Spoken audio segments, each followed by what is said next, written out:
প্রত্যেকটা গল্পের কিন্তু নিজস্ব একটা ভাষা থাকে। আর আজ আমরা শুনব ঠিক তেমনই এক শিল্পীর গল্প, যার তুলির আছড়ে আর শব্দের বুননে আমরা একসঙ্গে কিছু নতুন অর্থ খুঁজে নেব। চলুন তাহলে শুরু করা যাক। আজকের এই পুরো বিশ্লেষণের মূল প্রশ্নটা কিন্তু এটাই। আচ্ছা, একটু ভেবে দেখুন তো, বিক্ষিপ্ত বা এদিক ওদিক ছড়ানো ছিটানো ভাবনা কি কখনো একটা সার্থক অখণ্ড শিল্পকর্ম তৈরি করতে পারে? এই প্রশ্নটা মাথায় রেখেই আমরা গল্পটার গভীরে ঢুকব। তো আমাদের গল্পটা শুরু হচ্ছে এমন একজন শিল্পীকে নিয়ে, যিনি ঠিক প্রথাগত শিল্পী নন। মানে সবকিছুতে সেরা না হলেও শখের বসে অনেক কিছুতেই হাত দেন। এই ধরনের মানুষকে বলা হয় ড্যাবলার। তার ছিল এক বিশাল স্বপ্ন, একটা মুরাল বানানোর। কিন্তু সমস্যা হলো তার পরিকল্পনাটা ছিল পুরোপুরি প্রভিশনাল, মানে একদমই অস্থায়ী। আর হাতে পুঁজি সে তো ছিল খুবই মিগার, বলতে গেলে প্রায় কিছুই না। এখানে প্রভিশনাল শব্দটা কিন্তু খুব গুরুত্বপূর্ণ। এর মানে হলো যা কিছুই এখনকার মতো ঠিক করা হয়েছে কিন্তু পরে বদলে যেতে পারে, মানে একদমই অস্থায়ী একটা ব্যবস্থা। শিল্পীর পরিকল্পনাটাও ঠিক তেমনই ছিল, কোনো পাকাপোক্ত ব্যাপার না। ভাবুন তো, এটা ছিল শুধু বর্তমানের জন্য একটা খসড়া, যা যে কোনো সময় পাল্টে যেতে পারত। অনেকটা জানেন তো, বালির ওপর গড়া ঘরের মতো। আর মিগারের মানে হলো পরিমাণে বা গুণে একেবারেই কম, সামান্য। শিল্পীর পকেটে যা ছিল তা দিয়ে বিশাল মিউরাল বানানো তো অনেক দূরের কথা, হয়তো ঠিকমতো করে একটা তুলি কেনাই মুশকিল ছিল। স্বপ্নটা ছিল আকাশ ছোঁয়া, কিন্তু সম্বল ছিল খুবই সামান্য। শিল্পী যখন কাজটা শুরু করলেন, তখন শহরের পরিবেশটা ছিল কেমন বলুন তো? বড়ই মেলানকোলি বা বিষণ্ণ। আর তার এই অদ্ভুত পরিকল্পনা শুনে মানুষের সেই চাপা হাসাহাসি, সেই উপহাস, সেগুলো ছিল সত্যিই খুব ল্যামেন্টেবল, মানে দুঃখজনক। মেলাঙ্কালি আসলে এক গভীর বিষাদের অনুভূতি। শহরের বাতাসে যেন একটা হতাশা ভেসে বেড়াচ্ছিল। মানুষের মুখে হাসি নেই, চোখে কোনো স্বপ্ন নেই।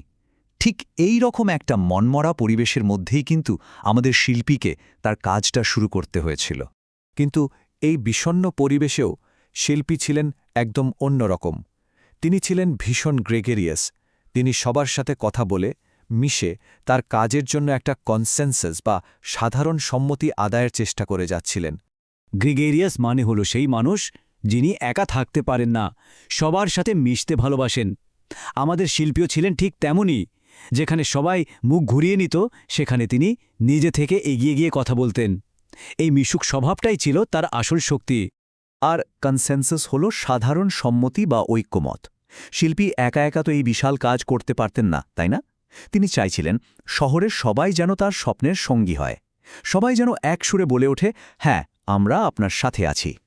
যখন তিনি তার হাতের কাজ, মানে হ্যান্ডিওয়ার্ক শুরু করলেন, তখন এক অদ্ভুত দৃশ্য তৈরি হল।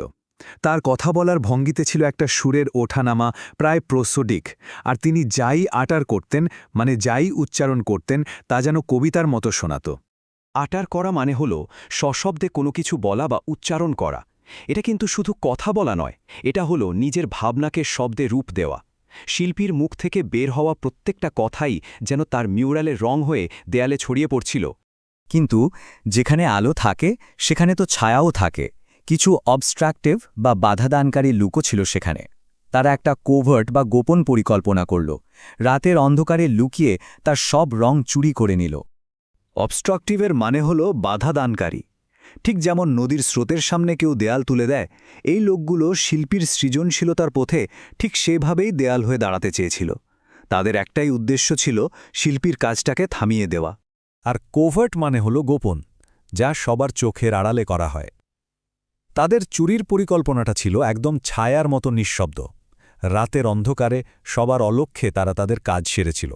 এত সব বাধা বিপত্তির পরেও শিল্পীর নিজের কাজের ওপর বিশ্বাসটা ছিল ইনগ্রেইন্ড বা একেবারে বদ্ধমূল। তিনি জানতেন যে তার সফলতা পুরোপুরি কন্টিনজেন্ট বা নির্ভরশীল ছিল কাজটা শেষ করার ওপর। তাই হাল ছাড়তে তিনি রাজি ছিলেন না। ইনগ্রেউন্ড মানে হল বদ্ধমূল বা গভীরভাবে প্রথিত। ঠিক যেমন একটা পুরনো গাছের শিকড় মাটির গভীরে ছড়িয়ে যায়, শিল্পীর বিশ্বাসও তার মনের গভীরে ঠিক সেইভাবেই গেঁথে গিয়েছিল। কোনো ঝড়ই তাকে টলাতে পারত না।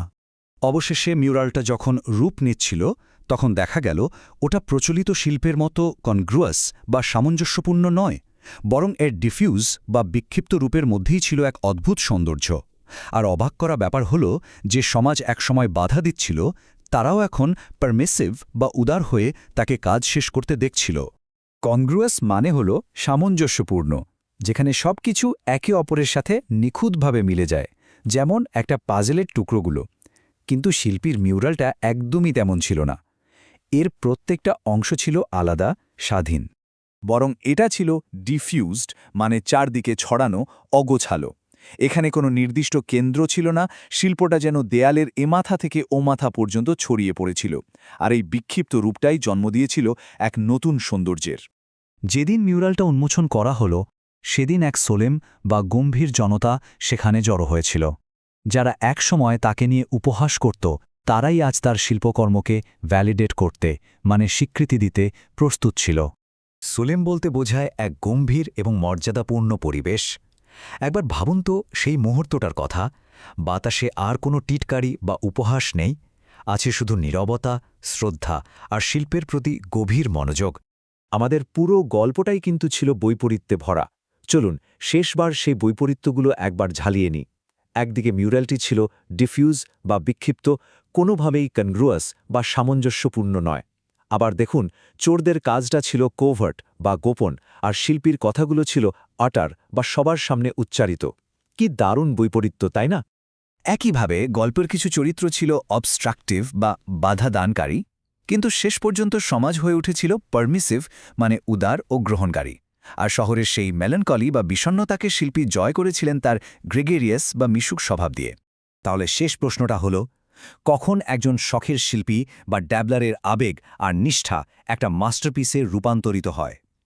সম্ভবত তখনই, যখন কাজের প্রতি বিশ্বাসটা থাকে ইনগ্রেউন্ড বা একেবারে অটুট। ব্যাপারটা নিয়ে ভাবার মতো, তাই না?